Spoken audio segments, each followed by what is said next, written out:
This is Building a Creative Life. I'm Pam Vale, a New England artist, bringing the world of creativity to your door through casual conversations with artists, creators, and everyday people, helping curious, midlife women begin their next creative chapter.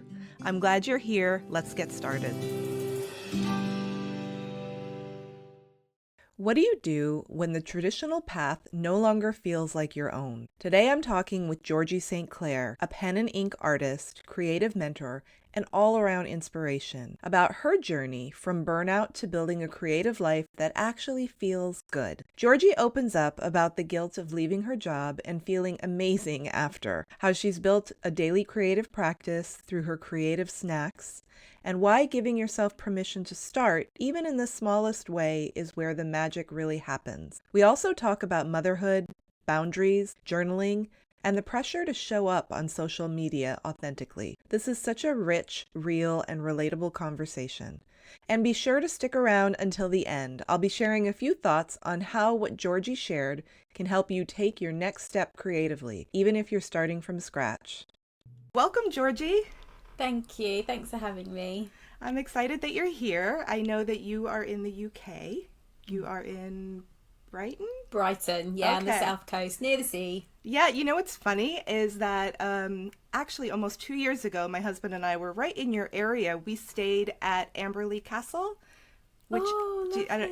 I think it's near... I've not been. Oh, okay. Oh my God. I'm ashamed to say. Seriously, we took a little walk behind the castle, and it was the most beautiful village that I've ever seen, with wisteria and roses and cottages, and I've never seen. I just wrote a Substack on it not long ago too.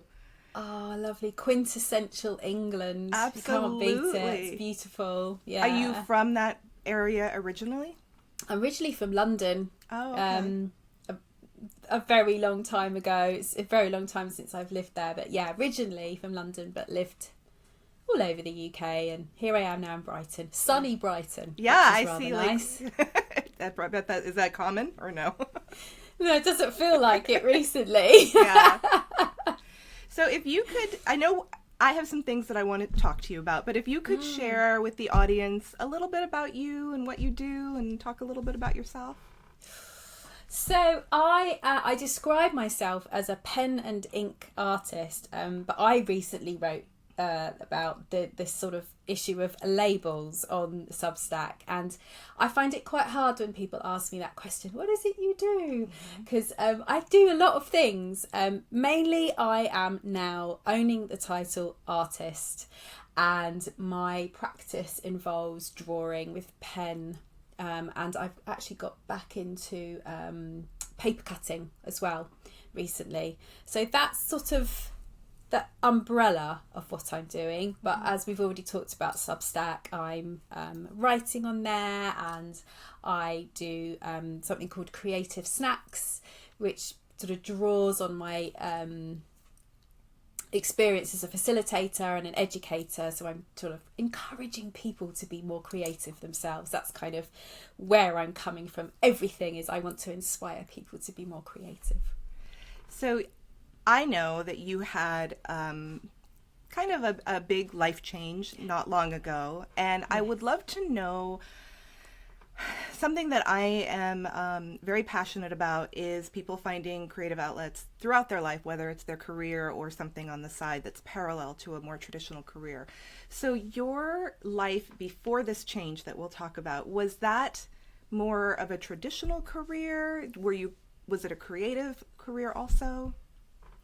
I think I've been through quite a lot of careers in the past, done lots of different things. The thing I was doing before the big change was I was a community manager and a facilitator, so quite traditional, working for a startup culture, which is quite... it's very fast moving and very you don't know where you are from day to day.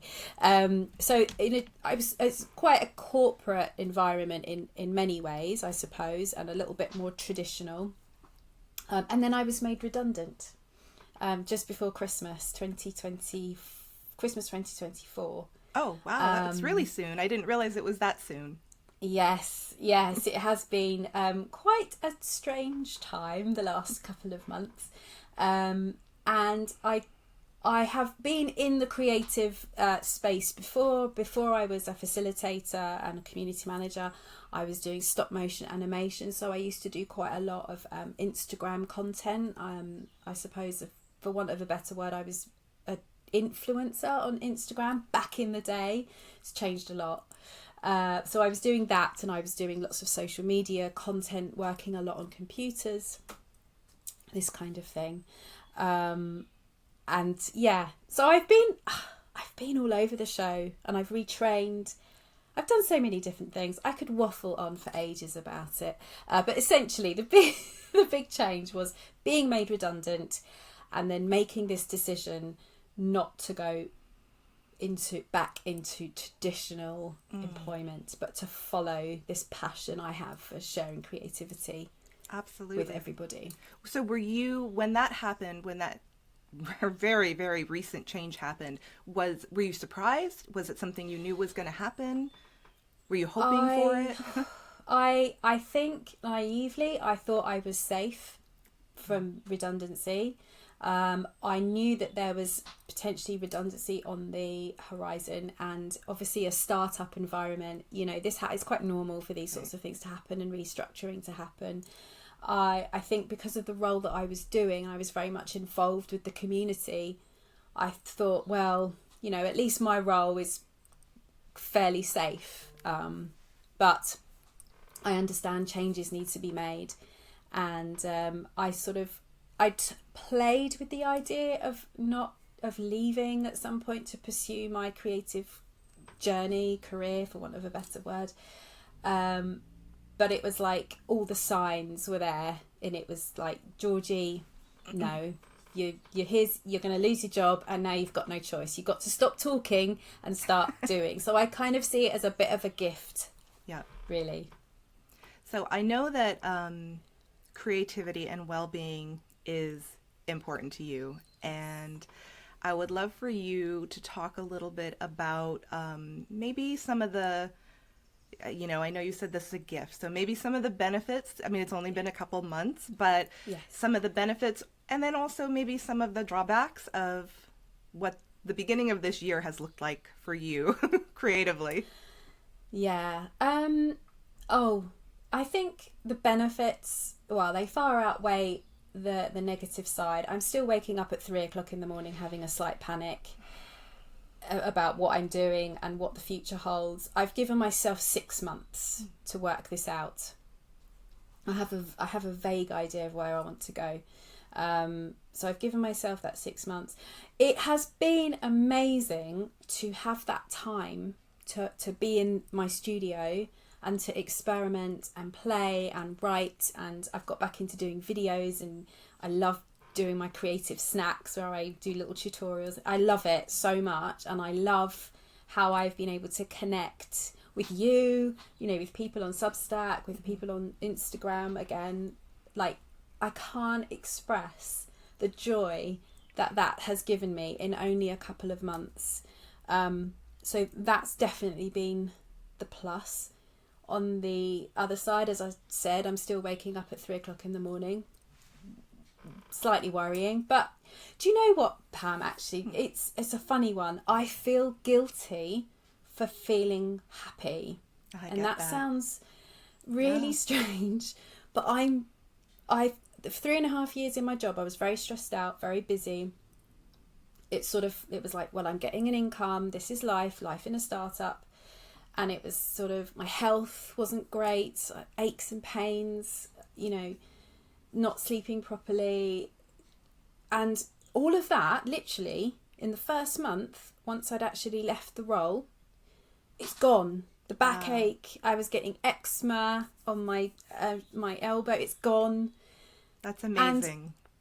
And it's bizarre. And I feel slightly guilty that I'm in this amazing position. It shows you the mind-body connection, right? It shows you 100%. Yes. How important it is to, at least if you can't leave your job or you're not forced out of your job, to find some kind of creative outlet, whatever it is. Yes. Exactly. And I always had a creative outlet. And like I said at the beginning, the sort of how I got to this point now has been very varied, very up and down. But the one thing that has kept me sane is being creative. And I've trained as a mindfulness teacher, and I'm a digital well-being coach, and I know all about, you know, how to look after the mind and the body. But the one thing that has kept me going is sitting and making and drawing with my hands. Yes, absolutely. With my hands. So when you were working in your more traditional job, how often did you get in your studio?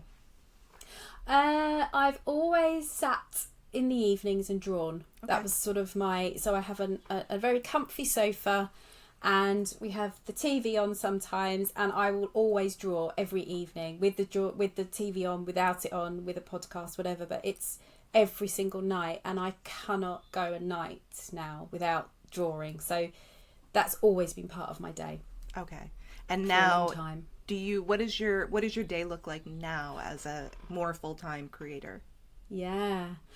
I think I'm still conditioned to work in that sort of, you know, the 9 to 5, as it were. Okay. So I found now that it's not the days that have the routine, it's the week. Okay. So Mondays I will probably be doing a little bit more kind of Substack stuff, content creation. Mondays and Tuesdays are sort of content creation, Instagram, all those sorts of things. And then towards the end of the week I'll do art making. Mm-hmm. So at the moment, I mean, it's all quite fluid at the moment. I'm going with the flow a lot more because I can. Right. I haven't got anyone telling me what to do. It's lovely. It's so great. Except myself. It's pretty amazing. And when you set up your week like that, I love that you think of it as like your week as opposed to like your daily thing. That's how I end up working sort of naturally. And yes. I love to like batch content or batch work. So like if I'm on Substack or I'm writing or I'm doing something like that, I want to do like 10 or 12 of them, you know, at a time. And it just helps me like stay in the zone of it. So do you find that breaking up your week into these like chunks of creativity time, or I mean, obviously writing's creative too, but it's a different kind of writing feeling. Do you find that makes you more productive? Does it help you get like in the flow of it? Yeah, 100%. Part of my role when I was in the full-time job was being a productivity coach. Oh, right. I was a community manager, but I was also doing productivity coaching. So, yes, I suppose I'm in that mindset of deep work, you know, time blocking, but also very much moving with your natural energy as well, and recognizing that sometimes it depends on, you know, the time in the month, the season. You know, we're just coming out of winter into spring, so it was very much feeling like I just wanted to hibernate in January and February. So having structure is really important. You know, it's that age-old thing of, you know, you have to have boundaries. You have to have boundaries in order to be kind of creative within those. There's a word for it and I can't think of it. There's a phrase. It's gone out of my head. What's it called? There's a phrase for it. It will come to me after this. Anyway, you know, like if you're doing a painting and you have a limited colour palette. Yes. And it's by having those limitations that you can really push them and see where you can go, but within those limitations. And I suppose that's how I treat my time and my week, is having slight limitations and boundaries to work within, and that helps me. Otherwise it would be really easy, you know, being self-employed, it would be so easy just to go off all over the place and do nothing. Exactly. So yeah. And it would just a lot of wheel spinning, I feel like. It happens, you know, and exactly. You don't feel like you've accomplished anything. Exactly. Yes, exactly. So boundaries, which is good everywhere, right? Exactly. So as a productivity specialist, is that what it was called? Or What'd you call coach? Coach. I would say, yeah. Are there, for the people listening, are there some simple takeaways other than boundaries and other than time blocking that you might be able to share that could help 100%. somebody? Again, it all comes back to this sort of passion that we both share for creativity. So very much part of a productive week comes down to taking time away, taking time to recharge. So for me, that is drawing, that might be going out in sunshine for a nice walk or rain, whatever it is, but going out for a walk, going to the gym, taking time to read, taking time to do nothing. Literally to do nothing, just to stare into space. If you want to be your most productive self, you have to take time out from work and take time for leisure, whatever that is for you. Do you have a favorite book that inspires you or has inspired you, or favorite books? Yes, I tell you what, I've read a lot of productivity books. And the best one I've read is 4,000 Weeks by Oliver Burkeman, because he very much reiterates the point that your time is finite and you only have, the idea is 4,000 weeks is the average span of a human life. That is, which sounds that's how so it is. Little, right? It just, when you look at it like that way. Exactly. And you spend half of it asleep. Right, or worrying about things you can't change. Exactly. So I really like that premise of you only have so much time. So you have, again, back to boundaries. What are you going to choose to say no to in order to say yes to something else? And it's about prioritizing those things. Definitely. I always say that productivity is about, I don't really like the word productivity. I think it's more about priority. What's the most important thing that you're going to do? And also recognizing the energy that you have as well. If you don't have energy, you won't get anything done. So looking after your energy by taking time to recharge, doing something creative, whatever that looks like for you. Creativity could be going and trying to ride a wave, going surfing. Right. And I have a friend who's a surfer, and that's like his challenge is riding bigger and bigger waves. It could be the way you style yourself, your home. There's so many, it could be recipes. There's so many different ways to be creative. It doesn't have to be drawing. That's how I choose to be creative. But by taking time to do those things and recognizing that that's really important in order to get stuff done. And I know that you're a mom. Yes. And I wondered how I'm also a parent and now a grandparent, which is so exciting. Congratulations. That's you. Amazing. And I wondered how that works into your bigger vision of creativity for yourself and being an example for your children, or showing them their creative sides, or how has that worked into your life, being a parent and having a family and creativity? Well, in the beginning it was really hard when they're babies, and I feel for anybody who's going through that stage at the moment where you have a baby and it's just all consuming.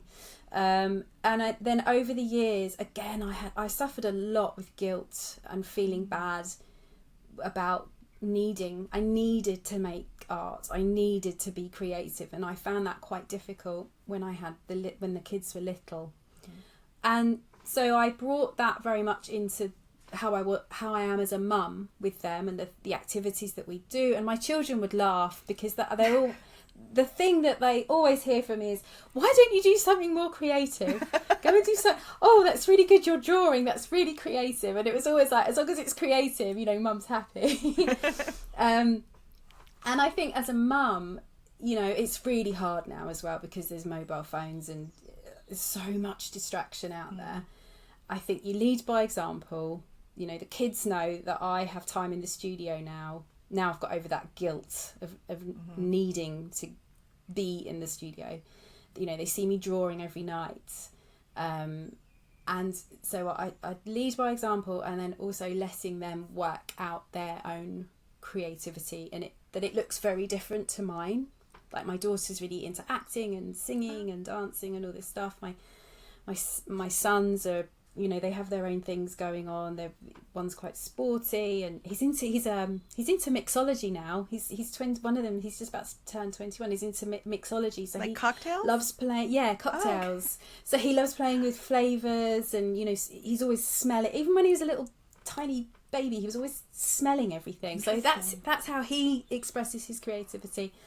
My other son, you know, he was into Minecraft as a child, and now he likes just creative, thinking about planning and buildings, and so they all have their own thing. And I've very much been about trying to make sure that they discover their own creativity and take time for it as well, and get off blooming YouTube as well.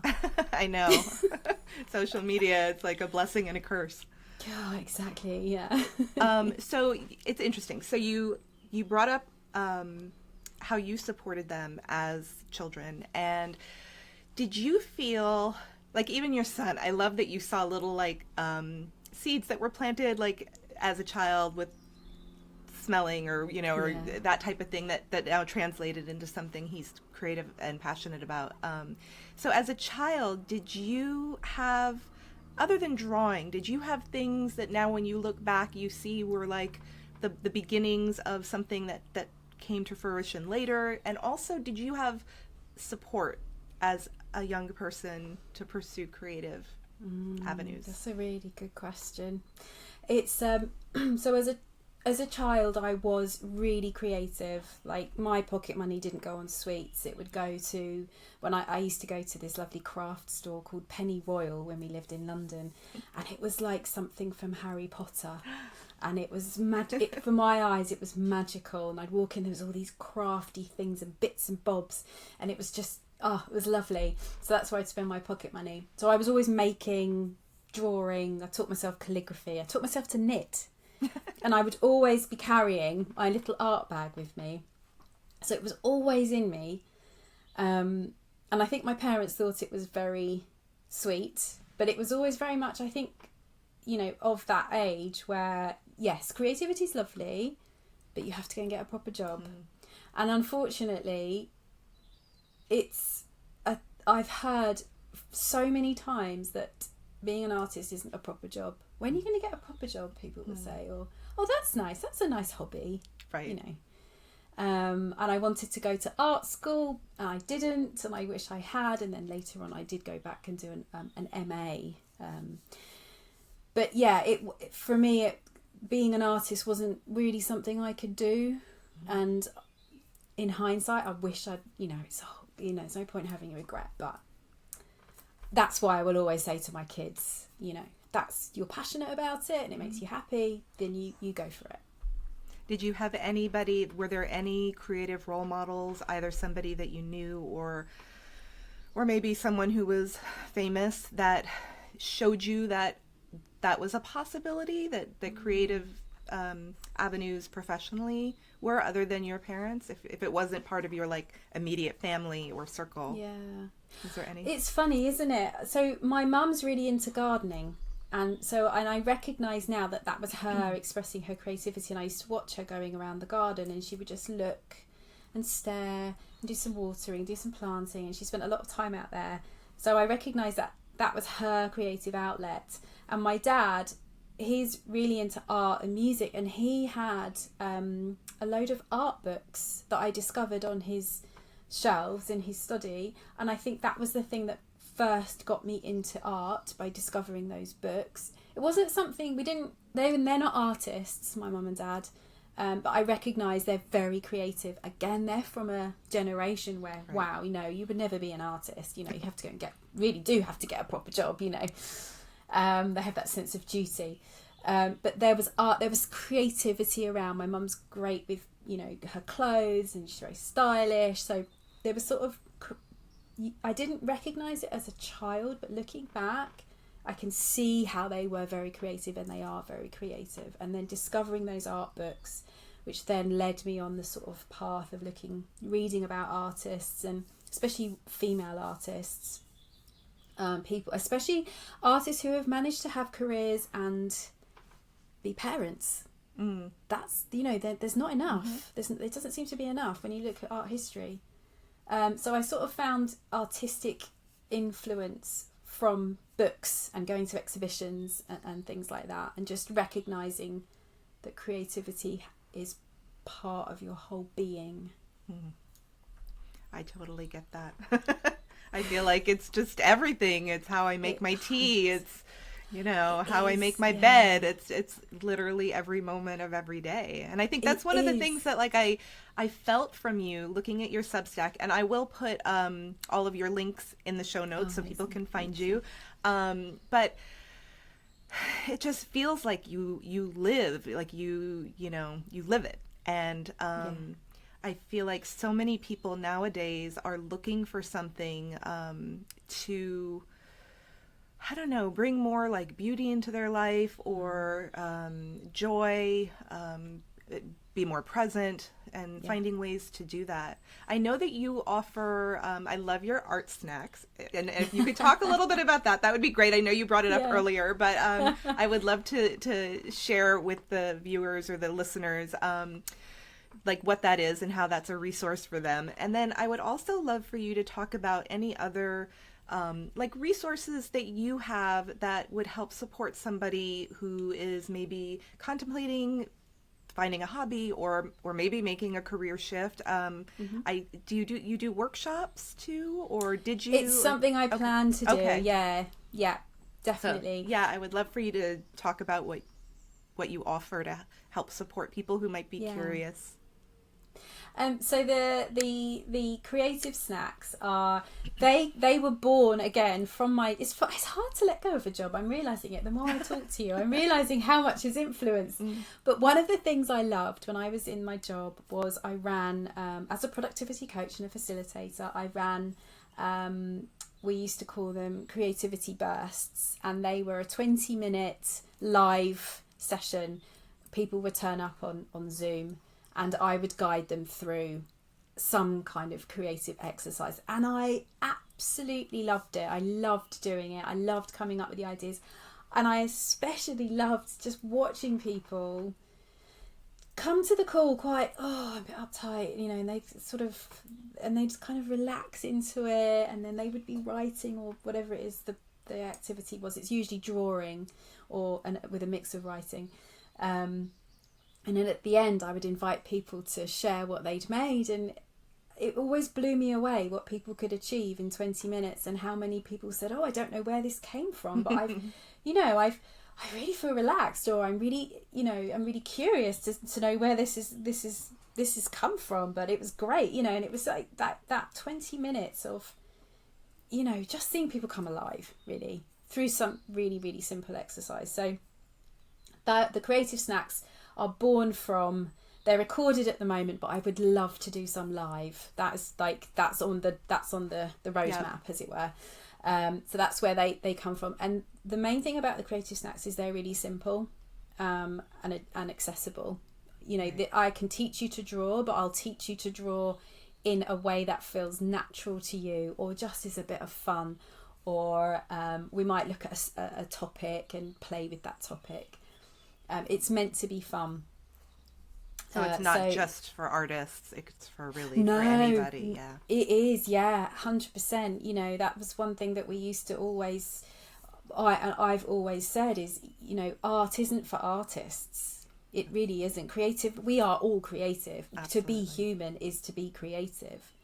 So no, anybody can do these things. The more the merrier. And as for resources, it's difficult, isn't it? Because the one thing I hear a lot is, I'm not creative. I used to draw, but now I've got a job, or I've got kids, I don't really do it anymore. Resources are really hard to recommend because it depends on what you're drawn to.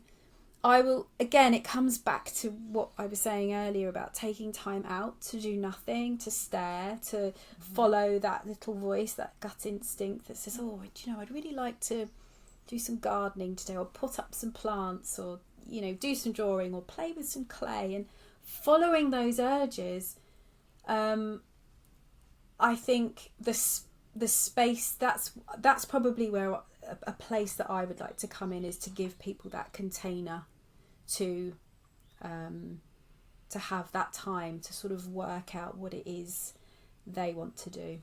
It's almost so like, I don't actually like permission. have any It's like permission. Yeah. Yes, exactly. Permission, because like we were talking about earlier around the guilt for taking time out for ourselves, guilt for feeling happy, you know. Yes, give yourself permission to go and take that time to do something lovely that makes you feel good.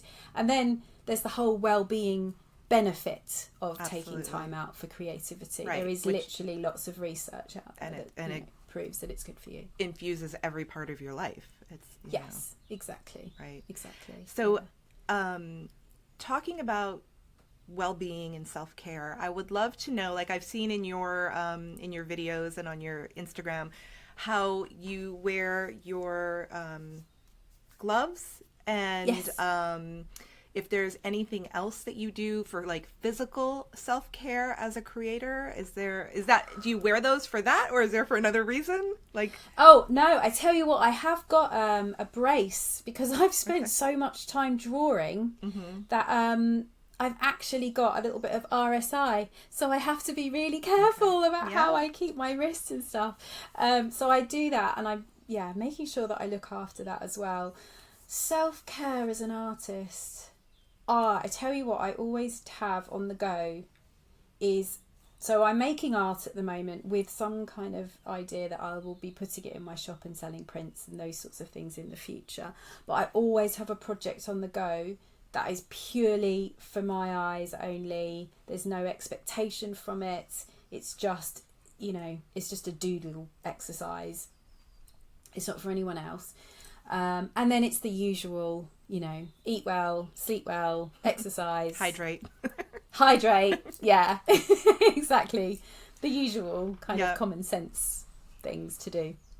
The other thing that I noticed about you, excuse me, as an artist, is that you have a very strong brand, and you're, I now, after speaking with you, I know part of that is in your training, but I noticed even like your colors, obviously your themes of nature and floral and animals. Was that something is that like from like your core? Was that something that was always part of you, or those colors or those themes, something that's always been there, or did that develop? Did you create that? I think it's there. It's always been. It's quite nice to hear you say that, actually, because I haven't thought that much about it, but I recognise, like, the colours I wear, they're everywhere, and I seem to just be attracted to them. So it's not something that I've consciously thought about. It's just part of who I am. And I think, and the art that I make now, I think in the olden days, back in the day, I was making art, especially when I was doing things on Instagram, I was trying to make art that made other people happy, or would get me likes and follows and get me brand deals and all that sort of thing. Now, that's another big shift of being made redundant and making this change is, well, do you know what? The worst thing happened in terms of my job. So, what the hell? I'm just going to do what feels right. So I think that's just, it sounds a bit cliche, but that's just my voice. It's just me. I don't think too much about it. I think I think it's quite organic. Something really good for people to hear, because we obviously live in a time period where there are so many shoulds, especially with social media. And I found that when I was researching starting this podcast, that there are so many, like, you have to do it this way, or this is the right way, or whatever. And I think hearing people talk about, how you share that you don't it wasn't like a planned out, curated, like our lives are so curated now, right? And to just sort of focus on things that make you happy, things that you surround yourself with, and letting it come out natural. It's really evident when you look at your Substack, and when you look at what you talk about, and when you look at your Instagram, and it's just a really clear voice that I see. That's nice. Yeah, and I also love how authentic and transparent you are in your videos, especially on Instagram. And I love where you are showing you like working on a piece and showing placement, like of where, and then maybe you didn't like that placement, and showing the whole process of it's not just the finished product, and it's not just some curated beautiful like thing that doesn't have any like life or voice to it. I feel like you do a really great job at that. That's really nice to hear, actually. That's really lovely. I think I've tried to be perfect. It's really hard work. And I've really tried to do everything I should do and be a good girl, like I was brought up to be. And it just makes me miserable. So this is why this redundancy was actually a gift. Since that, I've gone, I'm just going to have a go. I'm going to do this video and see how that turns out. And I'm going to make this pretty picture. And I'm just like, this is just one big experiment. Let's see what works. And it's really freeing. And of course, I do like everything to look pretty. I do still have very much perfectionist tendencies. I'm sure, we all do. You're creative. So it's still that there, but part of having this sort of following the creative path is being prepared to experiment and fail and get it wrong. And as I say, trying to be perfect, it's just exhausting. So I'll get it right sometimes, I'll get it wrong sometimes. We'll see. I noticed that you participated in March Meet the Maker. I don't know if did you? I saw hashtag. I know. I love it. I was going to ask you about if you have any, or if you've participated in any kind of like drawing a day or challenges or art things, and like what you felt about that. I have a very specific feeling about it, but I would love to know. Like, what do you want me to go first? Yeah, I want you to go first. It might be similar. I'm hopeless. I'm hopeless. I do about a day, and then it all just goes. I don't feel like doing that today. No. It's about what you say no to and what you say yes to, and and your energy levels, and rightly or wrongly, maybe that's why I will never be like massive in terms of social media. That I know it just, I give up. What about you? I feel the same. I feel like it's a lot of pressure, and I feel like especially for somebody starting out, I see the value in it. So I see that, they have great ideas and it's great prompts, especially for that kind of challenge. And it might get somebody like moving that wasn't going to do something before. That's true. Yeah. But I also feel like someone starting out having to commit to something that's on a daily basis or, on a regular basis, or has deadlines, I feel like it's kind of setting yourself up for failure, and I like to set myself up for success. And I just think it's a lot of pressure. I'm the same way. I'll do it. I'll be really excited. I'll get all organized and do it for a couple days. And then I'm like, I really don't want to do that. Or I don't like that prompt, or I don't, whatever. And I know they don't have strict rules, but I think it puts too much pressure on my creativity. Exactly. And I like that when you said setting myself up for success. I love that. That's a lovely way of putting it.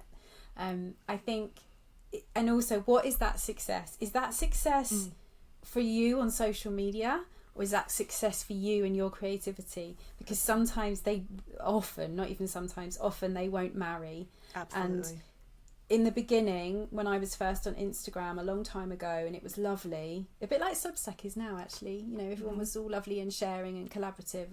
I think with Instagram now, it can force you, it can actually stifle your creativity, because it forces you to always be the same and rinse and repeat. Back in the day where it was a little bit more free, and I used to do those challenges, and it was genuinely really nice. And I first started on Instagram when my daughter was a baby, and it gave me some time out during the day to take little flat lay photos and post them, and there were other people doing the same, and we do these challenges, and it actually did help with the sort of showing up every day. But now it's more about views and follows, and I don't know, it's not the same. It's not the same as it used to be. It's not. Do you have any rituals that you do daily? Like, do you, like, separate from creativity, do you have anything that sort of keeps you centered or peaceful? Do you meditate or drink tea or something? I don't know. Yeah, all of that. Oh. So without fail, get up. I tend to get up before everyone else when it's really quiet. Make tea and sit down with my journal. Again, it's nothing mind-blowingly innovative. It's journaling. A lot of my ideas come out from that time, that hour, when everyone else is still asleep, comes out of the journaling that I do. My meditation practice has gone a little bit off recently. I've been using drawing more as a meditative practice recently. I found when I got made redundant, my mind was, it was a really bad place, and I couldn't meditate. It was just, my mind was too busy. So I took to drawing because I found that really quietened my mind. But yes, for morning ritual, cup of tea, journal. Evening ritual, cup of peppermint tea and drawing. Okay. So I bookend the it's day. It's bookended. I love that. Yeah. That's setting yourself up for success. I love that phrase. Can I steal that from you? Of course. I do that with my granddaughter. My granddaughter's 2. So, when we're doing things, we're like, we need to set her up for success. We don't. Yeah. That's brilliant. I love that. Is there anything else that you would want our readers or listeners or watchers to know about you, or anything else you'd like to share? Please just go out and be creative. I am here. If anybody wants to contact me and just say, I'm thinking of doing this thing, there's no pressure. I'm here. I love talking to people. Just come and ask. Or if you just want someone to cheerlead you and go, come on, do that thing, do that creative thing, I'm here. Awesome. I'm always here for people. Please go and be creative. Awesome. Well, thank you so much for spending time with me. I will put all your contact information in the show notes, and I appreciate this. I just so grateful that we connected, and I look forward to staying in touch. Yeah, thanks, Pam. I've really enjoyed this. It's been lovely to chat. Awesome. Have a great day. You too. Wow, there was so much in that conversation with Georgie that I'm still sitting with, and I hope you are too. One of the biggest takeaways for me was the permission piece. How often do we stop ourselves from doing something creative or joyful simply because we feel like we need to earn it first? Georgie flipped that idea on its head. She reminded us that creativity doesn't have to come with pressure or perfection or a productivity outcome. It can just be something we do. Something that fuels us. Her idea of creative snacks, those little bite-sized, no-pressure creative moments, feels like a breath of fresh air. Whether that's a quick sketch, 5 minutes of journaling, or even just making a collage with your kids, it counts. That little moment of creativity might be the thing that gets your energy moving again. I also loved when she shared about modeling creativity for her children. There's something powerful about showing up, doing the thing, and letting them see that being creative isn't something that we grow out of. It's something that we grow with. And that's a legacy. And her honesty about feeling guilty for feeling amazing after leaving her job, that's so real. And it's something so many of us feel but don't talk about. There's a kind of quiet rebellion in allowing yourself to feel joy, even if it doesn't match the world's expectations of what success should look like. So maybe your next step isn't a big one. Maybe it's just giving yourself 10 minutes, a pen, a piece of paper, and permission to play. Maybe it's deciding that your energy, your curiosity, and your well-being matter enough to take up space in your day. You don't have to burn it all down to begin again. You just have to begin. And Georgie is such a beautiful reminder of that. Thanks so much for being here with me. Until next time, keep listening in, keep following that creative nudge, and keep building a life that feels like your own. Thank you so much for spending time with me today. If you enjoyed this episode, subscribe for free and share it with a friend. It helps others find the show and grows our community. Remember, creativity is yours to define, there are no rules, and it's never too late. Until next time.